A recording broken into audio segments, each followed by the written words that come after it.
नमस्कार, बहुत बहुत स्वागत है आपका हमारे इस खास कार्यक्रम में। इस वक्त में मैं हूं लाल चंद्र सिंह। क्या है इस वक्त की बड़ी खबरें जिनके बारे में विस्तार से जानने को लेकर आपके मन में है जिज्ञासा है, और क्या है इन खबरों के मायने, क्या है इनके पीछे का एजेंडा, देखेंगे पूरी खबर, जुड़ेंगे अपने सहयोगियों से, देखेंगे ग्राउंड सिचुएशन भी।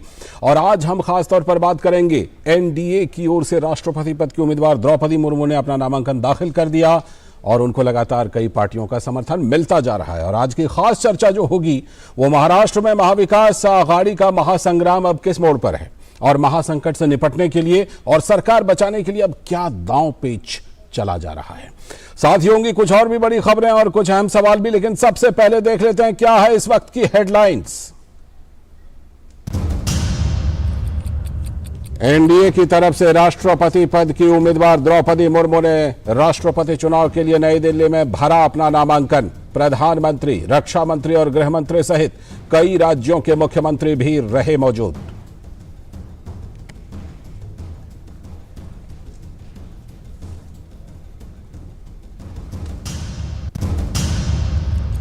महाराष्ट्र में राजनीतिक संकट जारी। शिवसेना और बागी एकनाथ शिंदे के खेमे ने डिप्टी स्पीकर को लिखा पत्र। शिवसेना ने की बागी विधायकों पर कार्रवाई की मांग, तो वहीं बागी गुट ने पत्र में शिंदे को बताया विधायक दल का नेता।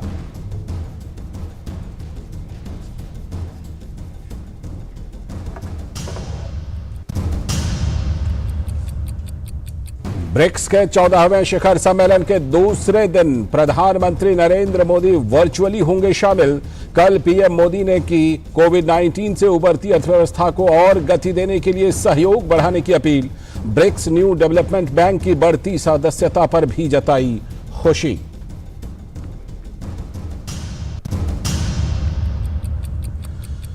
अमेरिकी सुप्रीम कोर्ट ने बंदूक रखने के अधिकारों को प्रतिबंधित करने वाले न्यूयॉर्क कानून को किया रद्द। राष्ट्रपति जो बाइडेन ने जताई चिंता।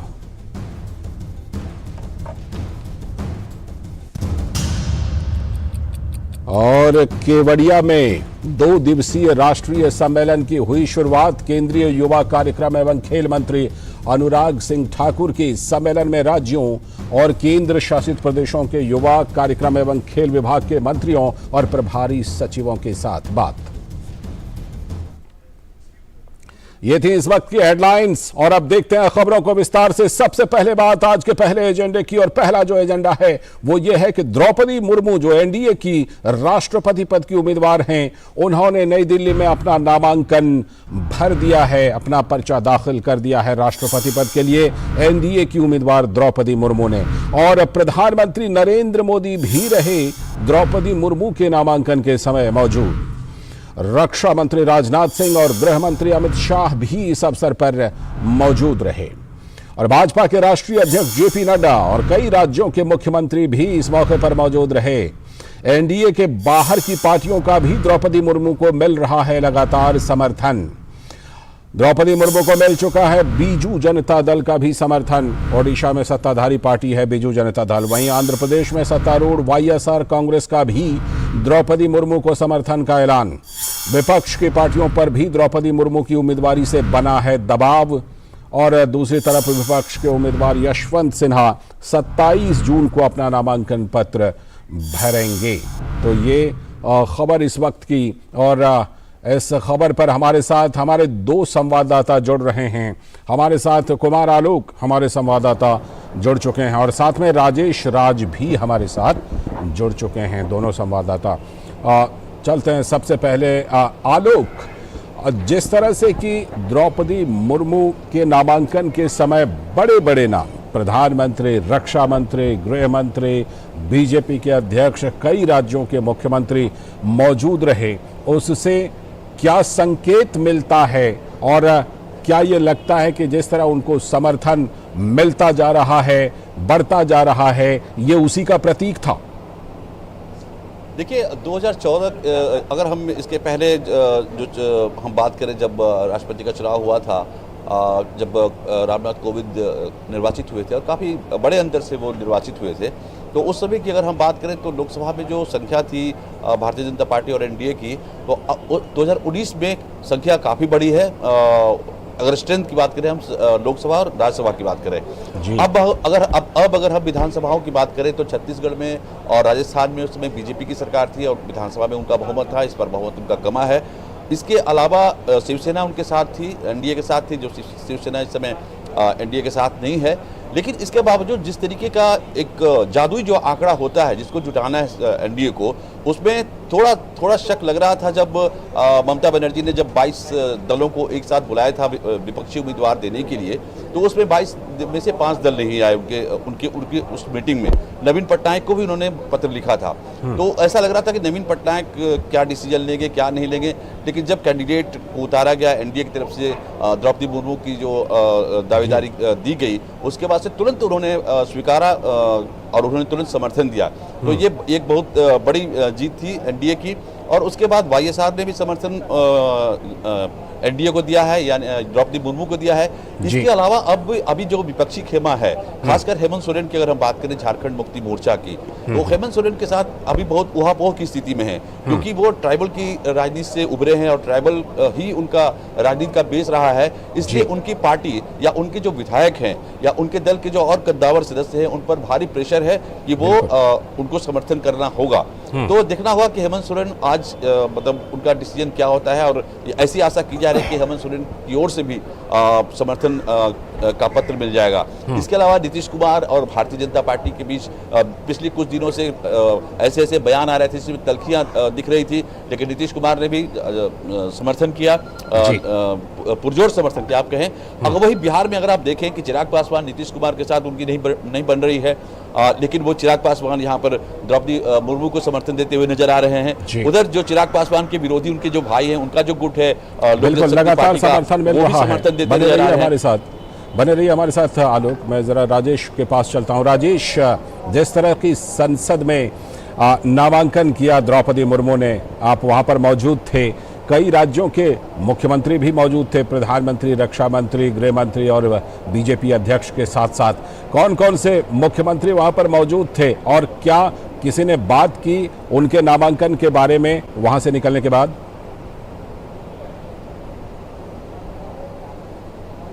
देखिए, उत्तर प्रदेश के मुख्यमंत्री योगी आदित्यनाथ, हिमाचल प्रदेश के मुख्यमंत्री जयराम ठाकुर, उत्तर प्रदेश के 2 उप मुख्यमंत्री केशव प्रसाद मौर्य और ब्रजेश पाठक, और मध्य प्रदेश के मुख्यमंत्री शिवराज सिंह चौहान समेत अनेक राज्यों के मुख्यमंत्री, और जिन नामों का जिक्र आपने किया मैं उसे दोहराना नहीं चाहता, तमाम जो केंद्रीय मंत्री थे, बड़े चेहरे थे, वो थे।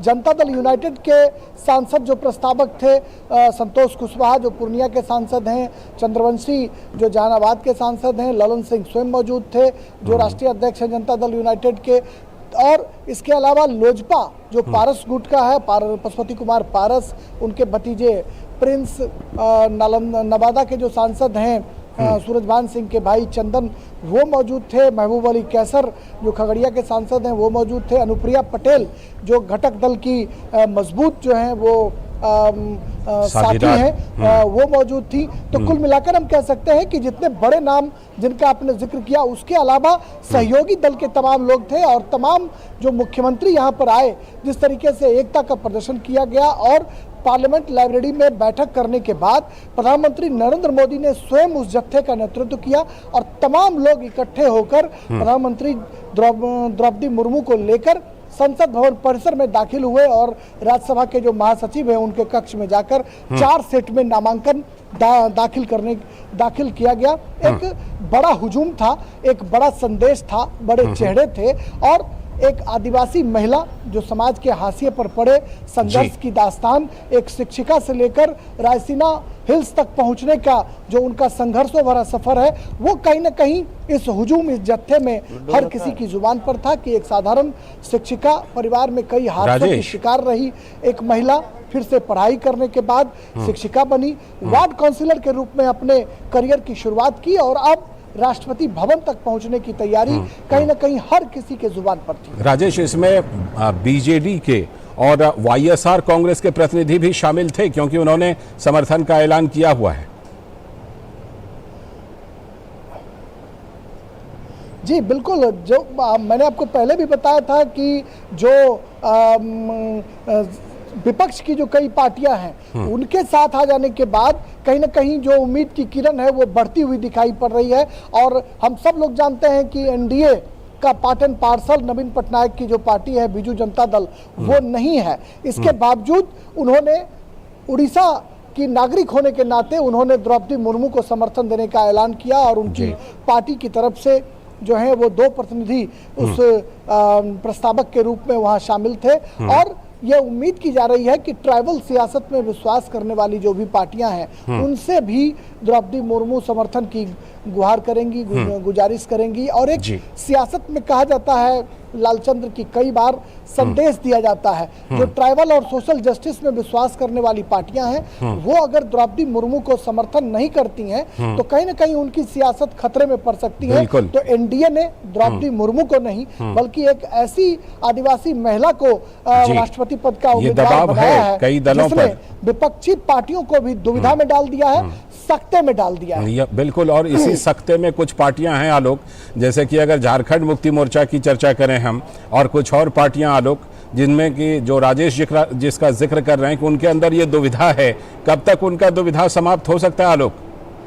देखिए, दुविधा की अगर आप बात करते हैं तो अगर आप देखें ममता बनर्जी की जो बुलाई गई जो बैठक थी उसमें 5 दल नहीं आए। आम आदमी पार्टी ने कहा कि जब कैंडिडेट का नाम सामने आएगा तब हम विचार करेंगे, ऐसी कोई बैठक में हम हिस्सा नहीं लेंगे। अच्छा। तो देखना होगा कि आम आदमी पार्टी का स्टैंड क्या होता है, क्योंकि ये ऐसा कैंडिडेट इतिहास में पहली बार हुआ है जब कोई ट्राइबल जाति के उम्मीदवार को इतना बड़े मतलब भारत का जब सबसे बड़ा संवैधानिक पद है उसका उम्मीदवार बनाया गया है। तो इस चीज का दबाव लगभग हर दल पर है। और यशवंत सिन्हा की उम्मीदवारी को लेकर विपक्ष में भी एक नहीं है। अगर हम वामपंथी पार्टियों की बात करें तो वामपंथी पार्टी की सरकार केरला में है और त्रिपुरा में भी इनकी संख्या है, विधायकों की संख्या है।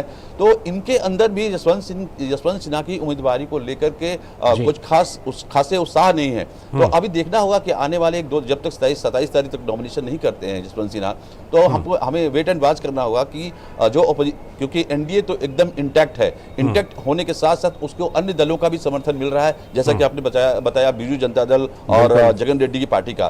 इसके अलावा अपोजिशन के संयुक्त उम्मीदवार हैं यशवंत सिन्हा, तो उनका जब तक नॉमिनेशन नहीं हो पाता है, जब तक नॉमिनेशन नहीं होता है तब तक हमें ये वेट एंड वॉच करना होगा कि और कितने दल हैं विपक्ष के खेमे में जो अभी जाकर अपना पत्ता खोलेंगे। 27 जून को यशवंत सिन्हा नामांकन करने वाले हैं और उसके बाद कई पार्टियां अपने पत्ते खोलेंगे। बहुत बहुत शुक्रिया आप दोनों का, राजेश राज और कुमार आलोक, इस खबर पर जोड़ने के लिए और जानकारी देने के लिए। तो द्रौपदी मुर्मू ने नामांकन कर दिया है और प्रधानमंत्री समेत कई केंद्रीय मंत्री और कई मुख्यमंत्री भी इस वक्त पर मौजूद रहे। और अब 27 जून को विपक्ष के उम्मीदवार यशवंत सिन्हा भी अपना नामांकन करेंगे। तो फिलहाल इस वक्त में वक्त है एक ब्रेक का, और ब्रेक के बाद जब लौटेंगे तो करेंगे आज की खास चर्चा महाराष्ट्र के महासंग्राम पर।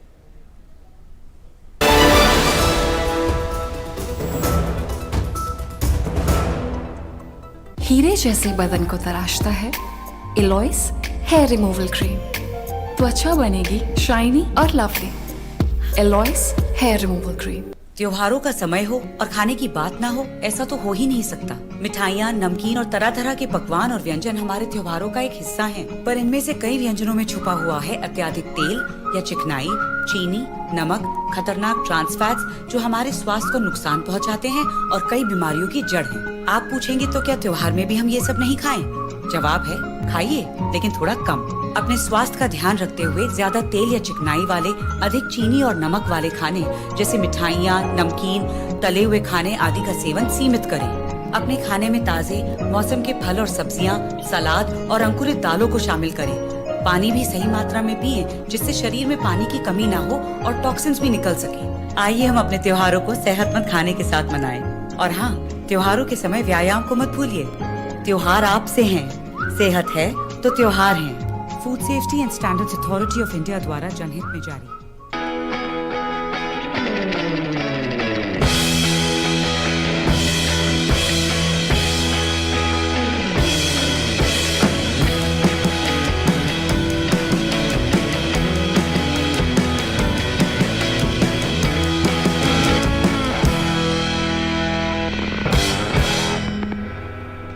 कावेरी रंग छायो, खुशियों से मन गायो।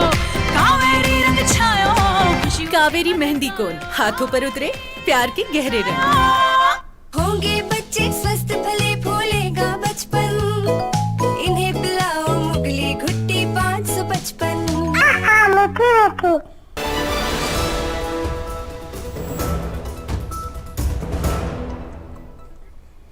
ब्रेक के बाद एक बार फिर से आपका स्वागत है डीडी न्यूज पर। आप देख रहे हैं इस वक्त, और अब हम बात करेंगे महाराष्ट्र के महासंग्राम के दांव पेच के बारे में। कौन सा पक्ष अपना क्या दांव पेच चल रहा है। महाराष्ट्र के राजनीतिक महासंग्राम से महाविकास अघाड़ी में महासंकट। ये फिलहाल ये महासंकट बरकरार है और सरकार बचाने के लिए आखिरी वक्त तक उद्धव ठाकरे, शरद पवार और सोनिया गांधी की कोशिश। तीनों पार्टियों में विधायकों से कमोबेश मिलती रही है अंदरूनी चुनौती पहले भी। महाराष्ट्र के महासंग्राम में सबसे ज्यादा सक्रिय हैं शरद पवार। एनसीपी से तल्खी के बावजूद कांग्रेस ने सरकार बचाने का दिया है भरोसा। यानी तीनों पार्टियां कोशिश तो कर रही हैं। उद्धव ठाकरे को परिवार या शिवसेना में से एक को चुन लेने की मिल रही है चुनौती। संख्या बल से कमजोर हुई शिवसेना ने बागी विधायकों के खिलाफ लिया कानून का सहारा। शिवसेना के नए ग्रुप लीडर अजय चौधरी ने विधानसभा उपाध्यक्ष नरहरी झिरवाल को लिखा पत्र में शिवसेना के 12 बागी विधायकों पर कार्रवाई की मांग की। और उधर बागी विधायक गुट के नेता एकनाथ शिंदे ने अपने ट्वीट में इसका जवाब दिया है। उन्होंने लिखा, 12 विधायकों के नाम बताकर हमें डरा नहीं सकते। हम शिवसेना प्रमुख बाला साहब ठाकरे के अनुयायी हैं, हम कानून जानते हैं। ये एकनाथ शिंदे ने जवाब दिया है। और एकनाथ शिंदे ने अपने समूह के विधायकों की सूची सभी मीडिया को भी भेज दी है। और इस सूची के मुताबिक शिवसेना के कुल 37 विधायक एकनाथ शिंदे के साथ हैं।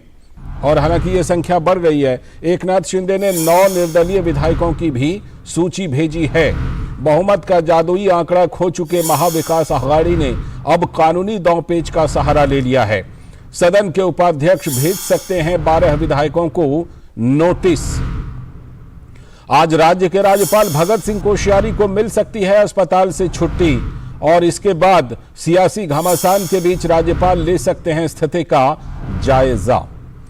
तो क्या कुछ चल रहा है महाराष्ट्र के महाघमासान में, और ये क्या कुछ दांव पेच, राजनीतिक भी कानूनी भी, ये सारे दांव पेच चल रहे हैं। इस पर चर्चा करने के लिए हमारे साथ सबसे पहले हमारे संवाददाता शिशिर शेलार जुड़ रहे हैं, और उसके बाद हमारे साथ तमाम विशेषज्ञ मेहमान प्रफुल्ल केतकर, ऑर्गेनाइजर के संपादक किशोर तिवारी जो कि हमारे साथ मौजूद हैं, शिवसेना के नेता, और इसके साथ ही हमारे साथ मौजूद हैं DK दुबे जी जो कि जानकार हैं कानूनी मामलों के। बहुत बहुत स्वागत आप तीनों का। और सबसे पहले हम बात कर लेते हैं प्रफुल्ल केतकर जी।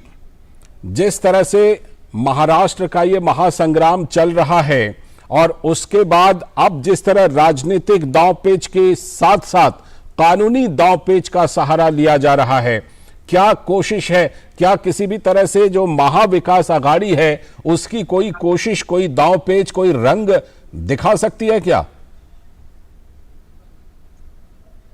जी लालचंद, देखिए ऐसा है कि सरकार बनाते हुए जिस तरह से कशमकश करनी पड़ी थी वैसे ही वो बचाने के लिए भी स्वाभाविक रूप से करनी पड़ेगी।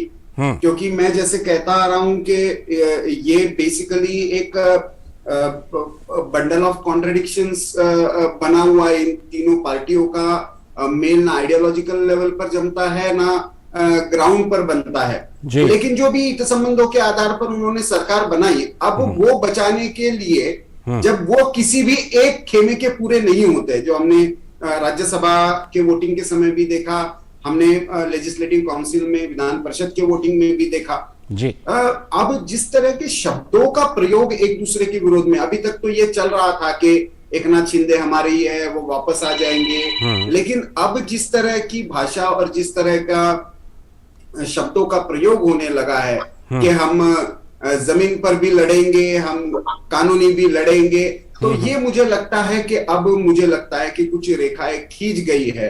अब मामला आपने जैसे कहा कि डिप्टी स्पीकर जो एनसीपी से है और अभी एक्टिंग स्पीकर की भूमिका में है, और दूसरी तरफ गवर्नर, इन दोनों की भूमिका महत्वपूर्ण हो जाएगी। बिल्कुल, बहुत ही महत्वपूर्ण है दोनों की भूमिका। और कानूनी दांवपेच क्या चल रहा है इसको लेकर के मैं डीके दुबे जी से बात करूं, लेकिन उससे पहले जरा किशोर तिवारी जी के पास चलता हूं। किशोर तिवारी जी, सबसे पहले तो यही बताइए किशोर तिवारी जी कि मैं आपको शिवसेना के किस गुट का मानूं, उद्धव ठाकरे के गुट का या एकनाथ शिंदे के गुट का? नहीं, मैं शिवसेना का ही हूँ। अच्छा। और मैं जब शिवसेना में गया था, हाँ। तो मैंने डिस्कस किया था एकनाथ शिंदे और उद्धव जी के साथ। तो उद्धव जी और एकनाथ शिंदे एक ही है, और अभी भी एक ही है? एक ही है, मेरी अच्छा। बात समझ लो।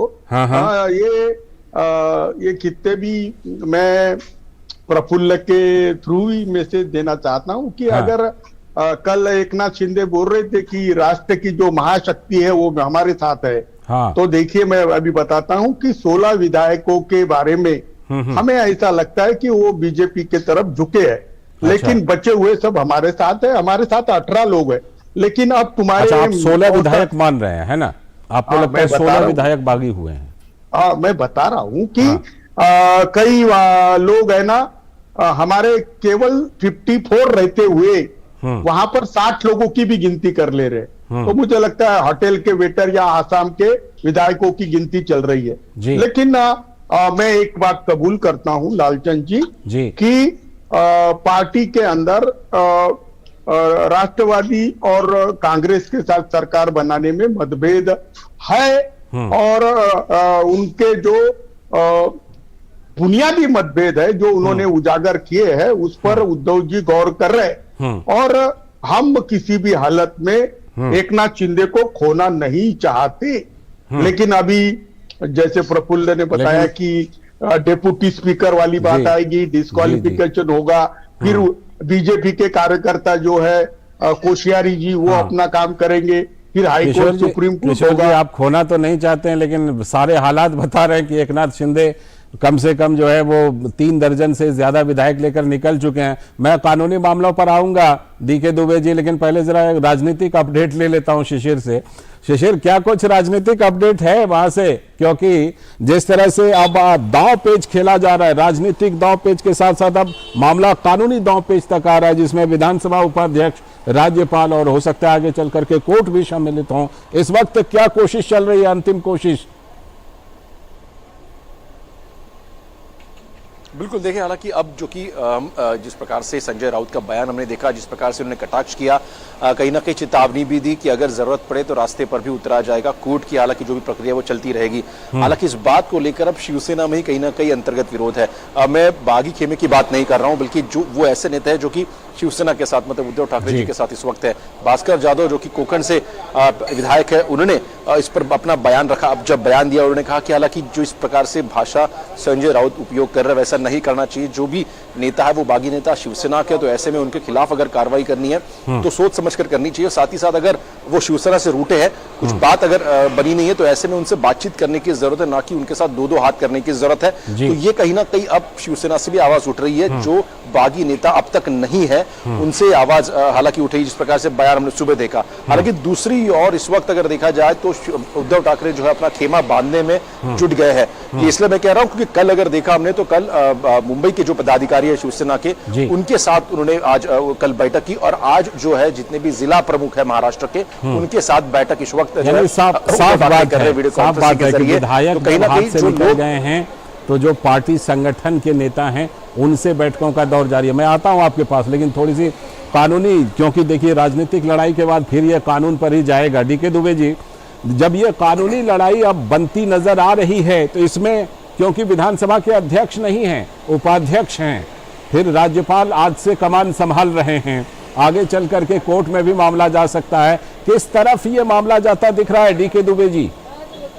देखिए, जैसे किशोर तिवारी जी कह रहे हैं, पहले तो मुझे नहीं लगता कि ये पकड़ा फंसेगा, क्योंकि वो आपस में ये गेम खेल रहे हैं, ऐसा बहुत सारे लोगों का कहना है। लेकिन फिर भी अगर वाकई में ये खेमे बने हुए हैं, आगे जाएंगे और पत्र लिखा गया है विधानसभा को, तो विधानसभा क्वालिफिकेशन डिस्क्वालिफिकेशन के मामले में सोच सकती है। लेकिन जो सबसे महत्वपूर्ण है सरकार के बने रहना या ना बने रहना, वो आएगा नो कॉन्फिडेंस मोशन। अब कौन लेकर आएगा, कैसे आएगा, या फिर माननीय राज्यपाल के सामने ये रिप्रेजेंटेशन आए और वो कहें कि आप विधानसभा में जाकर अपना नंबर सेट करिए, नंबर करिए, क्योंकि सब कुछ होने वाला है पटल पर। सदन का पटल जो बताएगा वही फाइनल है।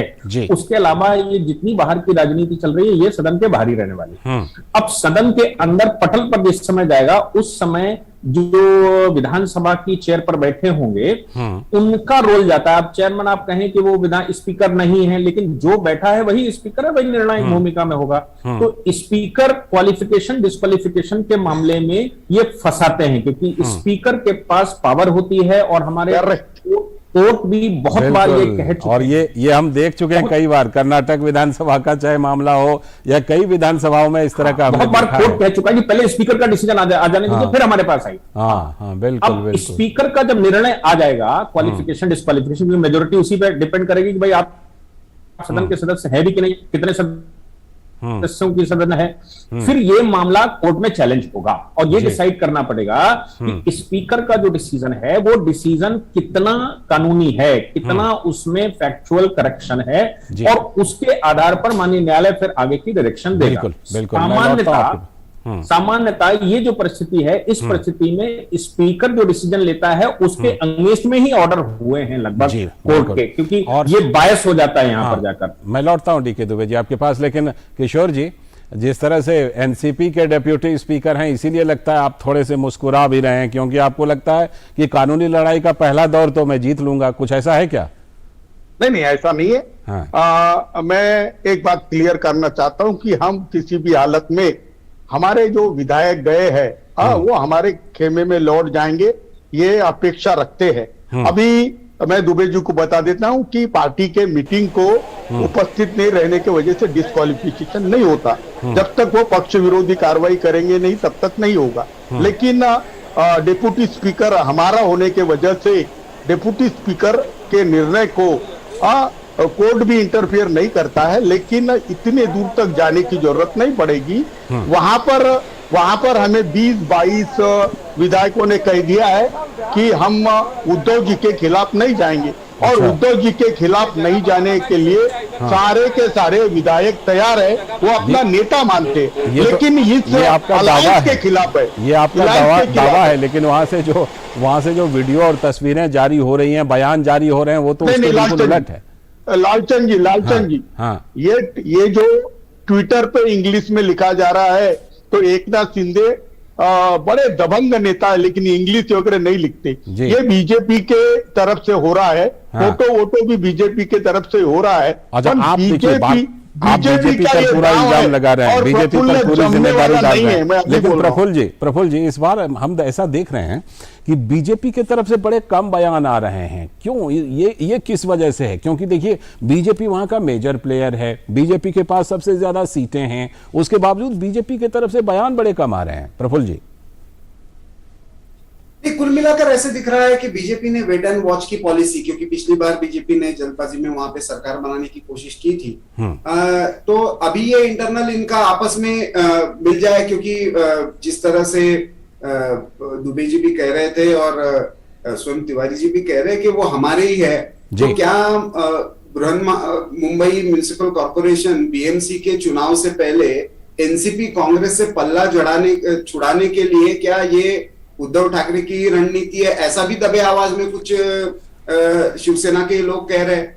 और जहां तक किशोर तिवारी किसी को बताने की बात है और किसी को निर्णय करने की बात है, वो मुझे बताने से कोई फायदा नहीं है। उसका कारण यह है कि मैं तो एक पत्रकार हूं, एक संपादक हूं, और बहुत लोग गलतफहमी में रहते हैं, लेकिन मैं किसी का संजय राउत नहीं बनना चाहता ना हूं जी। तो वो तो शिवसेना वाले जाने, वो बेचारे नाराज है उनसे, तो मैं किसी के बिहाफ पे नहीं बोलता हूं। मैं जो वास्तविकता वहां से रिपोर्ट के मामले में मेरे संवाददाताओं से मिलती है, जहां से जानकारी मिलती है, उसके आधार पर ये बता रहा हूं कि जैसे किशोर जी ने खुद बताया कि मूल मुद्दा उद्धव ठाकरे के विरोध में जाने का है ही नहीं।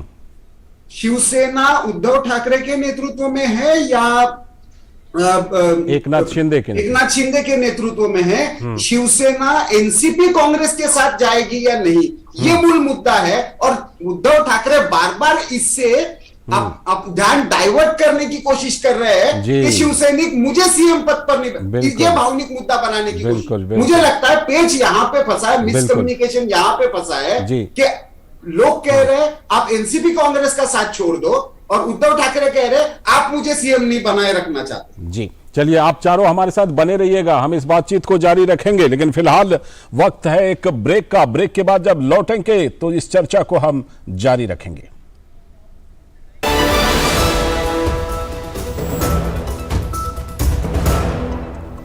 कावेरी रंग छायो खुशियों से मन गायो, कावेरी रंग छायो खुशी। कावेरी मेहंदी कोन हाथों पर उतरे प्यार के गहरे रंग। भारत में फूड वेस्टेज एक बहुत बड़ी समस्या है। हर रात कई लोग भूखे सोते हैं। हम कुछ छोटी छोटी बातों का ख्याल रखकर दूसरों को और पर्यावरण को सुरक्षित रख सकते हैं। ये 6 सरल बातों को याद रखिए और एक जिम्मेदार ईट राइट नागरिक बनिए। पहला, जितनी जरूरत हो उतना ही खरीदें। दूसरा, भोजन की बर्बादी को कम करने के लिए एक बार में ही ज्यादा खाना न लें। तीसरा, बचे हुए ठीक भोजन को न फेंकें। जहां तक हो सके बचे हुए खाने को अन्न व्यंजन बनाने में प्रयोग करें। चौथा, अनाज, दालों तथा अन्य सूखे खाद्य सामग्री को एयर टाइट डब्बों में रखें। फल, सब्जियों और अन्य खराब होने वाले खाद्य पदार्थ जैसे दूध, दही आदि को फ्रिज में रखें। पांचवा, बची हुई खाद्य सामग्री एकत्रित करें और जरूरतमंदों में वितरित करें। और आखिर में कंपोस्ट बनाने के लिए जैविक कचरा जैसे सब्जी और फलों के छिलके व पत्ते आदि को रिसाइकिल करें। Food safety and standards authority of India द्वारा जनहित में जारी।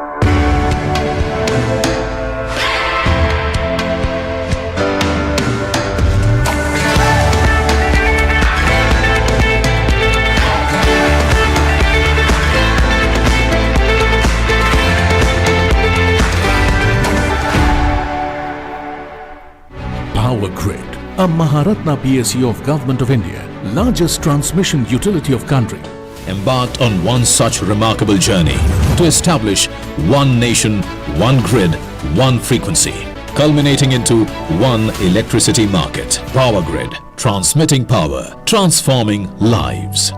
होंगे बच्चे स्वस्थ भले फूलेगा बचपन, इन्हें पिलाओ मुगली घुट्टी 555।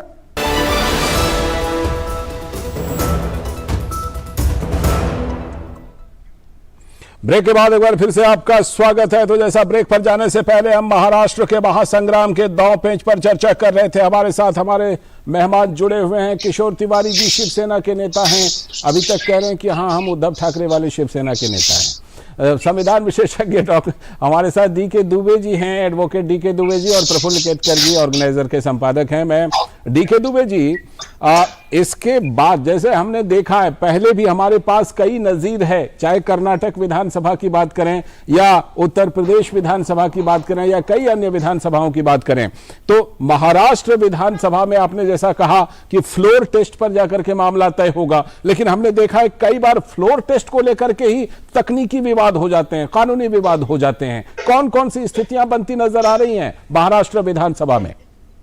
देखिए, एक जो सबसे बड़ा विवाद रहता है वो विप का रहता है कि भाई पार्टी ने विप तय कर दिया, उसमें आएंगे कि नहीं आएंगे। उस विषय पर कोर्ट क्लियर कर चुका है कि जहां पर फ्लोर टेस्ट का नंबर आएगा वहां विप की कोई वैल्यू नहीं आती, क्योंकि विप वहीं पर काम करती है जहां फ्लोर टेस्ट के अलावा, नो कॉन्फिडेंस मोशन के अलावा या फ्लोर टेस्ट के अलावा की परिस्थिति है, वहां पर तो लागू होता है कि आपने इनको दे दिया उनको दे दिया। लेकिन जिस संख्या ही तय करने वाली है कि किसकी सरकार बनेगी और किसके समर्थन में है, वहां पर ये जो फॉर्मूला है वो लागू नहीं होता। इसलिए ये परिस्थिति जो इस समय बन रही है, जैसा मैं बारंबार कह रहा हूं और अभी प्रफुल्ल जी ने बिल्कुल साफ तौर पर कह दिया है, और देश के जो बड़े राजनीतिक लोग हैं उनका कहना है कि सरकार बनी रहेगी, मुख्यमंत्री कौन होगा और अलायंस कौन होगा, ये बात की बात है। तो मुख्यमंत्री बदल सकते हैं, अलायंस बदल सकता है, लेकिन सरकार नहीं गिरने वाली है, ये तय बात है। इसलिए ये जो फ्लोर में भी जाने वाले हैं वहां पर भी केवल मैंने कहा अलायंस बदल जाएगा और परिस्थितियां बदल सकती हैं। लेकिन अगर डिस्प्यूट पैदा हुआ बाई चांस, तो पहले भी मैं बता चुका हूं कि फिर ये विधानसभा के उपाध्यक्ष को तय करना है। और जैसा किशोर तिवारी जी ने अभी कहा कि अभी ऐसे एंटी डिफेक्शन लागू नहीं होता, मैं उस पर नहीं कह रहा हूं। मैं कह रहा हूं जिसमें वोट पड़ेगा और फ्लोर टेस्ट होगा, फ्लोर टेस्ट के समय पर विधानसभा अध्यक्ष के पास जो भी लाई गई होंगी, विषय में रिकमेंडेशन की गई होंगी, तो उनका डिस्क्रिशनरी पावर रहती है ये डिसाइड करने का कि हम किसको किसकी तरफ मानेंगे, विधानसभा का सदस्य किसको मानेंगे किसको नहीं मानेंगे। ये पार्टियों से परे डिसाइड करते हैं। क्योंकि बहुत बार आपने देखा होगा कि ऑनरेबल जब केंद्र की बात आई थी उस समय नोट के बदले क्वेश्चन वाले मामले में तय कर दिया था। तो क्या है कि पार्टियों से परे भी डिसाइड होता है, क्योंकि विधानसभा का जो अध्यक्ष बैठा होगा वो ये तय करेगा मेरी विधानसभा में किसका सस्पेंशन करना है, मेरी विधानसभा का कौन सदस्य रहेगा, किसके वोट मानेंगे किसके नहीं मानेंगे। यानी पहले उपाध्यक्ष की भूमिका वहां पर बड़ी भूमिका होगी। हाँ किशोर जी, आपके पास ही आ रहा हूं। जिस तरह हमारे संवाददाता ने बताया कि अब तो उद्धव ठाकरे जो बातचीत भी कर रहे हैं वो यही लग रहा है कि सरकार बचाने की कोशिश नहीं कर रहे हैं, संगठन बचाने की कोशिश कर रहे हैं। क्योंकि जो आपके शिवसेना के पदाधिकारी हैं, चाहे वो जिस लेवल पर भी हैं, उद्धव ठाकरे जी अब उनके साथ बैठक कर रहे हैं। तो अब क्या आप सरकार छोड़ करके संगठन बचाने की कवायद में लग गए हैं किशोर जी? नहीं, ये देखो ये तो आप गलत सोच रहे हैं कि 20-25 विधायक चले जाए तो क्या पार्टी चले जाती है?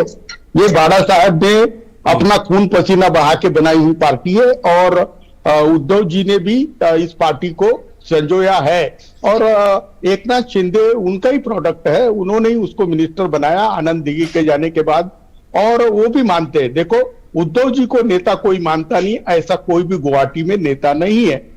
और मैं आपको बताता हूं कि जो मुद्दा उन्होंने रेस किया है, तो आपके माध्यम से मैं उद्धव जी से बात करने के बाद ही क्लियर कर रहा हूं कि उनकी सारी मांगे सरकार ने अपने उद्धव जी ने गंभीरता से ली है, वो लौट के आ जाए और मुझे लगता है मामला रफा दफा हो जाएगा। अच्छा, आपको लगता है मामला रफा दफा हो जाएगा? आपको लगता है मामला रफा दफा हो जाएगा? लेकिन जाते जाते एक छोटा सा कमेंट, शिवसेना के 2 दर्जन सांसद भी बगावत की खबर आ रही है, क्या इतना आसानी से मामला रफा दफा हो जाएगा?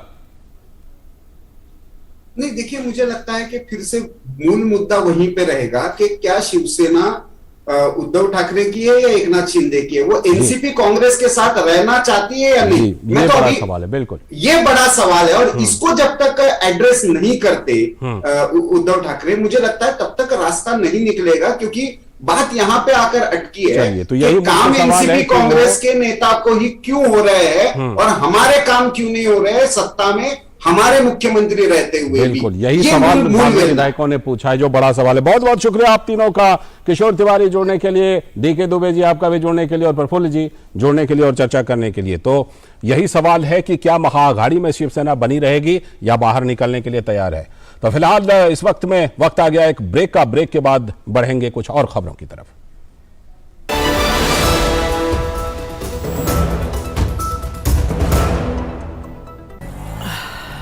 चल भाई, झुमके बदली कराने हैं। अरे आंटी, ये रही सामने सोने की दुकान, यहाँ से बदलवा लो। पर खरीदा तो उस दुकान से था। अरे अगर हॉलमार्क का निशान है ना, तो कहीं से भी अदला बदली करा लो, वो भी बिना किसी डर के। सच? हाँ, 16 आने। सोना कहीं भी खरीदो, बेचो बेझिझक बेफिक्र, हॉलमार्क के साथ। हॉलमार्क है तो सोना है। कावेरी रंग छायो, खुशियों से मन गायो, कावेरी रंग छायो। कावेरी मेहंदी कोन, हाथों पर उतरे प्यार के गहरे रंग।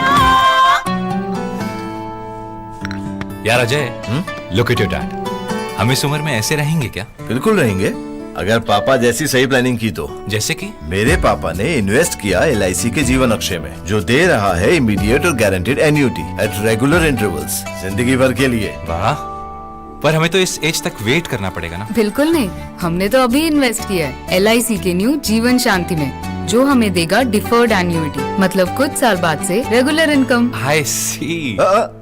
LIC के एन्युटी प्लान्स दे एन्युटी ऑप्शंस और नियमित इनकम पाने में फ्लेक्सिबिलिटी भी। LIC हर पल आपके साथ।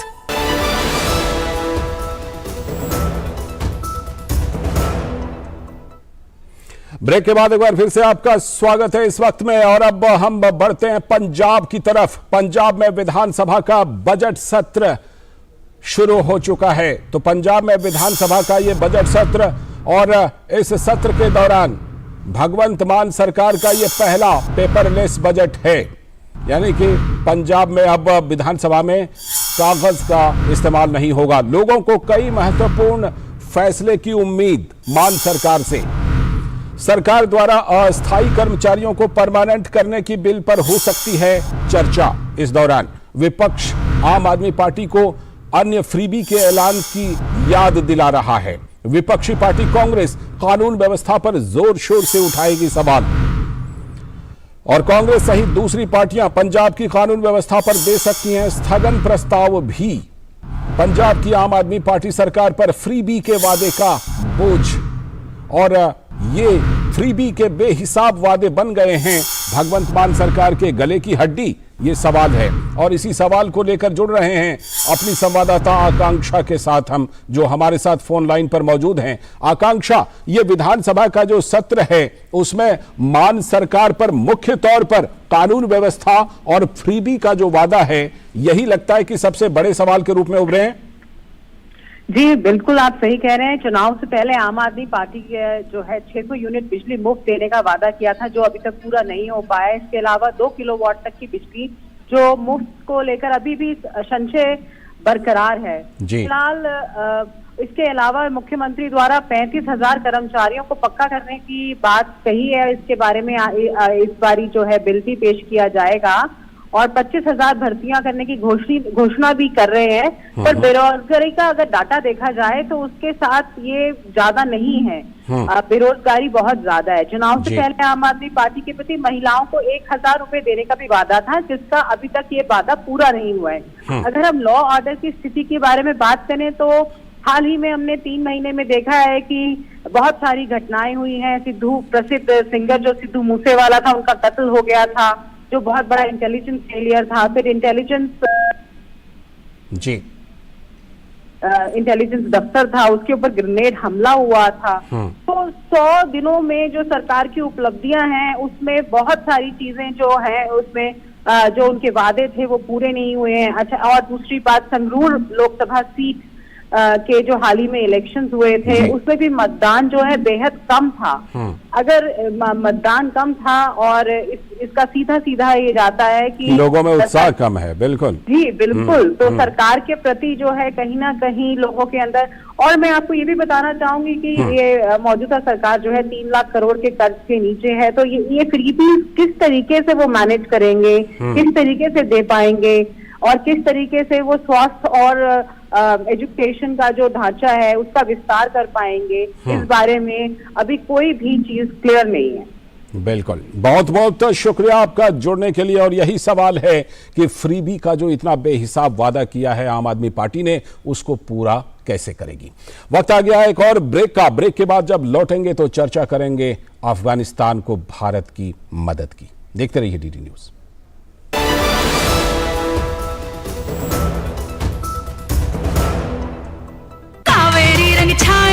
खुशियों से मन गायो, कावेरी रंग छायो। कावेरी मेहंदी कोन हाथों पर उतरे प्यार के गहरे रंग। ISI मम्मा, ISI। नो बेटा, हॉट है, पापा को लेट हो जाएगा। पापा ISI। गेट रेडी बेटा। मम्मी, हमारे घर में सभी प्रोडक्ट्स पर ISI का निशान क्यों है? ISI मार्क का मतलब है विश्वसनीय बेहतरीन क्वालिटी, ताकि हम सब सुरक्षित रहें। ISI मार्क जैसे पापा से है देश सुरक्षित, ISI मार्क से हम सब सुरक्षित।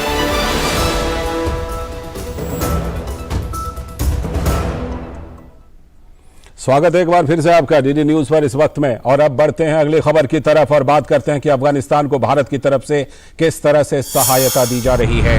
तो भूकंप से भारी तबाही के बीच अफगानिस्तान में भारत की तरफ से मदद के बढ़े हाथ। अफगानिस्तान को भारत की तरफ से लगातार मदद मिल रही है।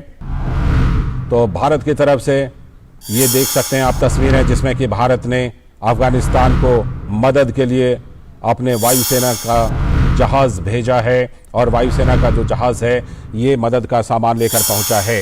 तो भूकंप से भारी तबाही के बीच अफगानिस्तान में भारत की तरफ से मदद के बढ़े हाथ और भारत ने अफगानिस्तान के कई इलाकों में राहत और बचाव कार्य की पहल की तेज।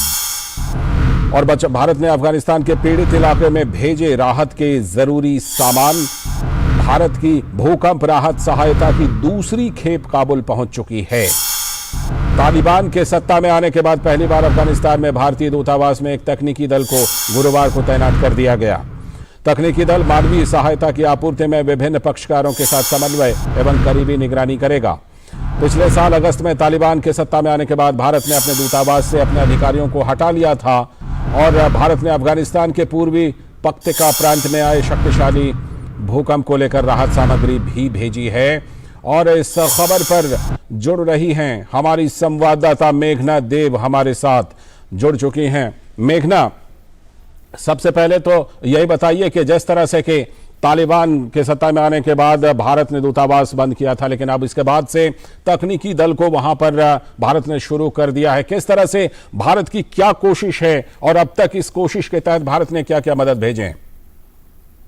बिल्कुल लालचंद्र, देखिए भारत ने तकरीबन कई बार अगर हम देखें तो अफगानिस्तान के साथ जिस तरीके के कल्चरल और हिस्टोरिकल लिंकेजेस हैं जी, उसके बारे में कहा है, हर मंच पर कहा है। और खासकर विदेश मंत्रालय ने इस बात को सशक्त रूप से रखा है कि जो हमारा अप्रोच है अफगानिस्तान में और अफगान सिटीजन्स की मदद करने के लिए, वहां के नागरिकों की मदद करने के लिए, वो हमारे लिंकेजेस उस चीज को ड्राइव करेंगे। ऐसे में अगर हम देखें तो अभी तक अगर जो कमिटमेंट भारत ने किया था कि हम 50,000 मेट्रिक टन गेहूं भिजवाएंगे अफगानिस्तान अलग अलग कंसाइनमेंट्स के द्वारा, उसमें से तकरीबन 20,000 मेट्रिक टन गेहूं अफगानिस्तान पहुंचाया जा चुका है। उसके अलावा भी कोविड वैक्सीन की अगर बात करें उसे भी अफगानिस्तान पहुंचाया गया है।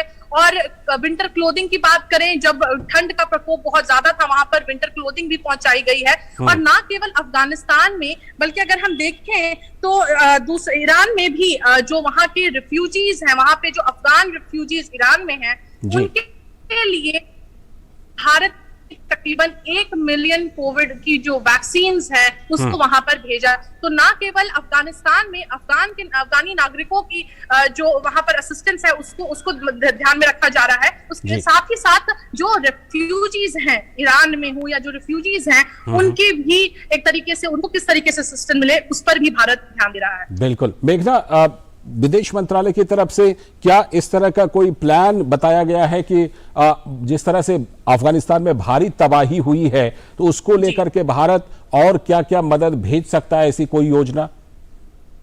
विदेश मंत्रालय की तरफ से साफ तौर पर यह कहा गया है कि ये अभी जो कंसाइनमेंट्स हैं, 2 कंसाइनमेंट्स जिसकी हम बात कर रहे हैं, 27 टन कंसाइनमेंट अभी तक भेजा गया है। तो भारत ने एक तौर से फर्स्ट रिस्पॉन्डर का काम करते हुए भारत ने इस मदद को भेजा है अफगानिस्तान में। और वहां पर भी जो एजेंसीज काम कर रही हैं, जैसे United nation office for coordination of humanitarian affairs हो या फिर अफगान रेड क्रिसेंट सोसाइटी हो काबुल में, उनको ये जो 27 टन मदद की सामग्री है वो पहुंचाई गई है। और अगर उसमें देखें तो रिज के टेंट्स हैं, जो फैमिली के टेंट्स होते हैं, चूंकि हम जानते हैं कई हजार घर धाराशायी हुए हैं इस बहुत ही खतरनाक भूकंप में। तो उस सिचुएशन में टेंट्स भेजे गए हैं, स्लीपिंग बैग्स भेजे गए हैं, ब्लैंकेट्स और स्लीपिंग मैट्स भेजे गए हैं उस मदद की सामग्री में। और उसके अलावा भी अगर देखें तो जो भारत ने कहा है कि ये पहली जो कंसाइनमेंट्स है उसके बाद भी मदद लगातार जारी रहेगी और मदद दी जाएगी।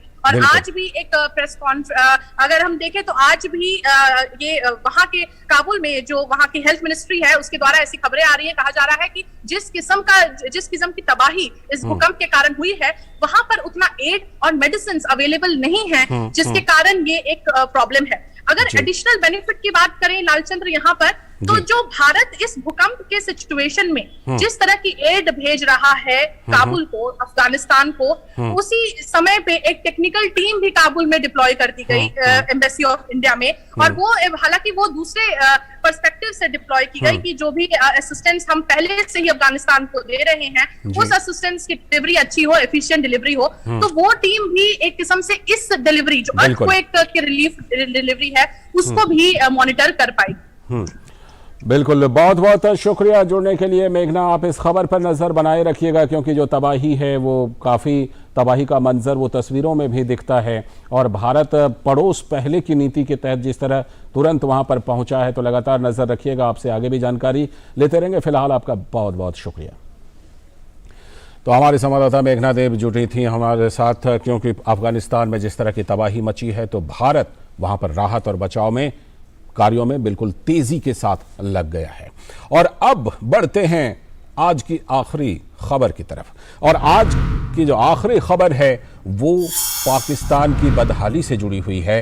पाकिस्तान के छात्रों को नहीं मिल पाएगी किताबें, यानी कि अब नौबत यहां तक आ गई है कि आर्थिक संकट में फंसे पाकिस्तान के लिए अपने स्कूली बच्चों के लिए किताब छापना होगा मुश्किल।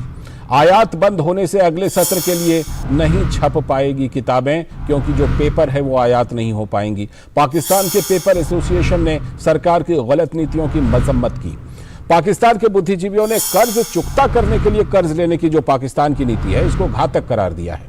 पाकिस्तान में इन दिनों IMF को लेकर काफी उम्मीदें हैं क्योंकि IMF ने $3 बिलियन का बेल आउट पैकेज पाकिस्तान को दिया है और आगे भी पाकिस्तान को उम्मीद है। IMF ने पाकिस्तान की सरकार को सुधार के लिए मौका दिया है और उसी के तहत ये बेल आउट पैकेज दिया है। वित्त मंत्री मिफ्ताह इस्माइल ने कंपनियों पर 2 से 2.5% टैक्स लगाने की शर्त IMF की मान ली है। और पाकिस्तान में इन दिनों विदेशी मुद्रा भंडार लगभग समाप्ति के कगार पर है। पाकिस्तानी रुपया डॉलर के मुकाबले सबसे निचले स्तर पर पहुंच चुका है। इस बीच चीन ने पाकिस्तान को $2.5 बिलियन कर्ज के रूप में मदद दिया है, लेकिन चीन की जो मदद है वो अपने आप में शंका पैदा करती है क्योंकि पाकिस्तान के लोग इससे बड़े आशंकित हो रहे हैं कि चीन की मदद कहीं भारी ना पड़ जाए। इस खबर पर जुड़ रहे हैं हमारे सलाहकार संपादक हमारे साथ विनोद मिश्र जी। विनोद जी, सबसे पहली बात तो यही कि पाकिस्तान में पहले टूथपेस्ट, शैम्पू, चाय और अब पेपर का भी आयात नहीं होगा और वहां किताबें नहीं छप पाएंगी। ये तो बड़ी मुश्किल वाली बात होगी। कैसे पाकिस्तान के छात्र पढ़ पाएंगे, छात्र छात्रा? देखिए लाल जी, ये तो पिछले 3 महीने से ये संकट अभी जारी है। आर्थिक संकट का जो दौर है पाकिस्तान में वो आपने देखा होगा कि जो करंट अकाउंट का सबसे ज़्यादा प्रॉब्लम है और उस करंट अकाउंट के प्रॉब्लम के कारण ही पाकिस्तान ने अपने 35 से ज़्यादा एसेंशियल गुड्स जो थे उसके आयात को बंद कर दिया था जी। तो जाहिर सी बात है उसमें पेपर भी है जो पाकिस्तान में जो प्रिंटिंग प्रेस का और एसोसिएशन और पेपर एसोसिएशन ने एक तरह से अब सरकार के सामने में ये बात रखी है कि आगामी जो सत्र है उसमें सत्र में उनके पास में इतने पेपर नहीं बचे हैं कि वो किताबें छाप पाए। दूसरी बात है कि जो किताबों की जो टेक्स्ट बुक होती है वो एक तरह से उसको रखा जाता है कि वो सस्ते में किताबों जो है स्कूलों में जाए और बच्चे को उपलब्ध हो। तो ऐसे हालत में अगर वो ट्रेड एसोसिएशन जो है वो कह रहे हैं कि इतनी महंगी कागज हम खरीदेंगे तो हम शायद किताबें नहीं छाप सकते हैं। ये तो उनकी एक प्रॉब्लम है जो बात उन्होंने सामने में रखी है। ऐसे ही इसी प्रॉब्लम अगर आप देखें तो पाकिस्तान जहां जहां भी ये डिफिसिट की प्रॉब्लम होती है, जहां भी विदेशी मुद्रा भंडार का आप सोचे कि एक तरह से अकाल पड़ता जा रहा है तो उसका इंपैक्ट तो सीधे बाजार पे पड़ता है। बाजार में आप देखिए फ्यूल के किस तरह से है।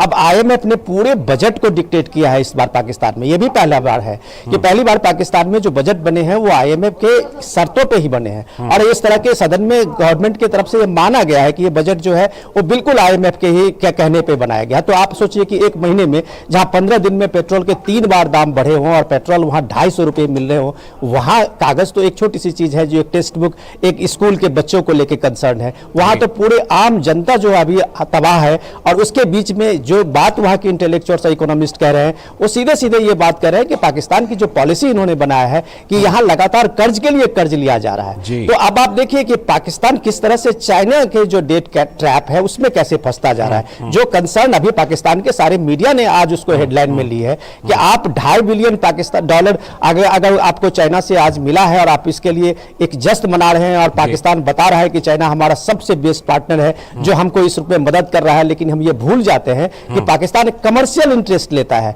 और वो उस इंटरेस्ट में पाकिस्तान के सैकड़ों करोड़ डॉलर जो है वो इंटरेस्ट में चुकता करना पड़ता है। तो ये जो हालात है उसमें पाकिस्तान को अपने पैरों पे खड़ा होना होगा। इसके लिए पाकिस्तान की कोई भी हुकूमत आती जाती रही है लेकिन वो सिर्फ कर्ज के लिए कर्ज लेके पाकिस्तान की हुकूमत चलती रही है। ये सबसे बड़ा सवाल है। विनोद जी, खासतौर पर इस पॉइंट पर आना चाहूंगा कि चीन कर्ज जब देता है पाकिस्तान को तो वहां के आम लोगों के मन में चीन के कर्ज के प्रति जो आशंका है, इसका आधार क्या है? क्या उनको लगता है कि चीन कहीं धीरे धीरे पाकिस्तान पर दबाव बना करके धीरे धीरे कुछ कब्जा न करे, कुछ हासिल न करने लगे? क्या इस वजह से ये आशंका है? देखिए, ये तो पूरी दुनिया ने देखा है कि कई और ऐसे कंट्री है जो पाकिस्तान कब चाइना के से अपना रिलेशन जो है बीच में ही तोड़ लिया है, क्योंकि उसको ये लग रहा है कि चाइना जिस तरह से अपने जो सीपीसी का अभी जोर जोर से प्रचार करती दिखती है, या उसके बड़े बड़े पब्लिसिटी पूरे पाकिस्तान में किया जाता है कि पूरे इंफ्रास्ट्रक्चर को लेके चाइना जो है एकदम China Pakistan economic corridor Pakistan के इंफ्रास्ट्रक्चर को बुलंदियों पे पहुंचा देगा। लेकिन हुआ क्या, आप पूरे के पूरे देखिए कि पाकिस्तान उसके लिए अपना एक चाइना अपने लिए एक सहूलियत बनाता है। वो अपने चीजों को लेके चाइना के पास में आप देखिए कि वो सीधे सीधे खाड़ी के देशों में पहुंच रही है, उसका रास्ता पाकिस्तान ने दिया है। उसका रास्ता जो है वो सीधे सीधे काराकोरम रेंज से आया है। तो चाइना सिर्फ अपना बिजनेस देखता है, अगर उसके बिजनेस में पाकिस्तान उसका एक सिर्फ टूल्स है।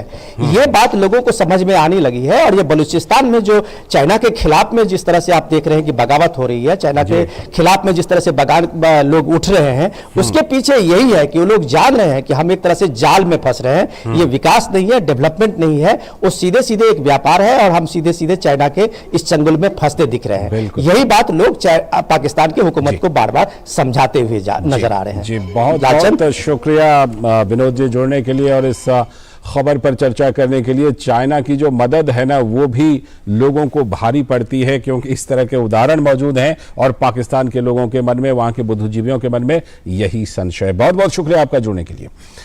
तो हमारे सलाहकार संपादक विनोद मिश्र जी जुड़े हुए थे पाकिस्तान की आर्थिक बदहाली पर, और हम लगातार आपको इसके बारे में खबर दिखाते रहते हैं। और लेकिन इसी के साथ आज के इस वक्त में इतना ही। कल तो नहीं, लेकिन अगले हफ्ते फिर इसी वक्त जुड़ेंगे आपसे। इस वक्त लेकर हमारी पूरी टीम को दीजिए अनुमति। लेकिन डीडी न्यूज पर खबरों और कार्यक्रमों का सिलसिला लगातार जारी है। नमस्कार।